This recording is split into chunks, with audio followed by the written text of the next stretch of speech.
थल थल रोजान मोजान हयोन त मुसलमान रखै छुप न पान प्रजनाओ सोई छह साहिल जानी जान।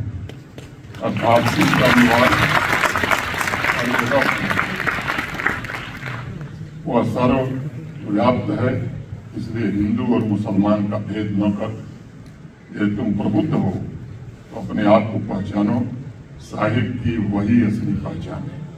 शेख उल आलम ने धार्मिक सहिष्णुता की आवाज उठाई और हिंदू मुसलमानों के पारंपरिक भेदभाव का विरोध करते हुए कहा, ईश्वर एक है, खोदिए छू अकोई नाव छुत लच्छा जी करे रोज और कच्छा मुंह।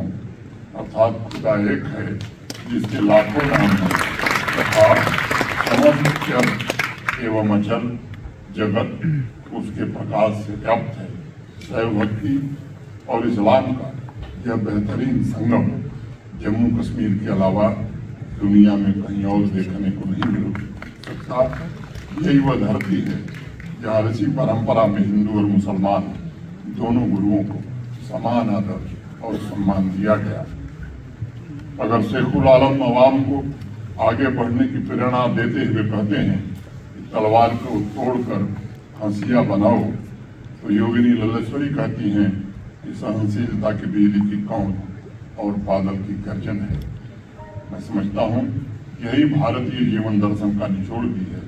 ये हमारी परंपरा है जिसने प्राचीन काल से इंसान की आपसी मोहब्बत और समाज की मूलभूत एकता की भावना तथा विश्वास को स्थापित किया है।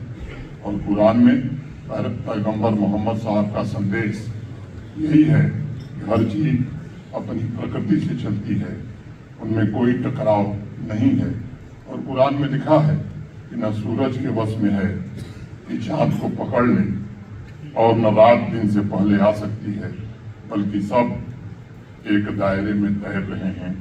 और कुरान में कहा गया है, वाह जाहिदू फिल्लाही हक जिहाद ही, यानी स्पिरिचुअल जर्नी में जितने प्रयास करने हैं वो करो। आप सबने एक कहानी जरूर पढ़ी होगी और मैं उद्धृत करना चाहूँगा। जब पैगंबर हजरत मोहम्मद साहब अपने साथियों के साथ मदीना से मक्का की यात्रा पर जा रहे थे, तब उनके एक साथी ने जोश में आकर कहा कि आज युद्ध का दिन है। तब पैगंबर हजरत मोहम्मद साहब ने कहा, नहीं, आज रहमत और करुणा का दिन है। जब अहंकार मिट जाता है और सभी तरह के भेद भाव समाप्त हो जाते हैं, तब शुद्ध रूप से जो इंसान बच जाता है वही सूफी संतों का असली अनुयायी है।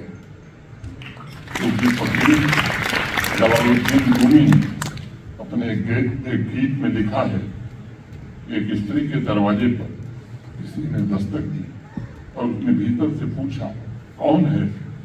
दरवाजे के बाहर खड़े आदमी ने हैरान होकर कहा, मैं हूं, तुम मेरी आवाज पहचान नहीं रही हो? इस बात के जवाब में उस स्त्री ने उत्तर दिया, ये छोटा सा घर है, मैं और तू दो को नहीं संभाल सकता। और दरवाजा बंद ही रहा, खुला नहीं।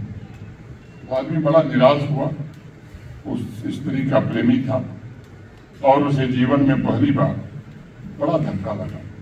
परेशान होकर घर से जंगल की ओर चला गया। बरसों तक तपस्या की, साधना की, फिर वापस घर लौटा। उसने फिर देखा कि दरवाजा बंद है। उसने फिर दस्तक दी।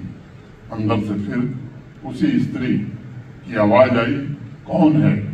उस आदमी ने कहा, अब तो तू ही है, और दरवाजा खुल गया।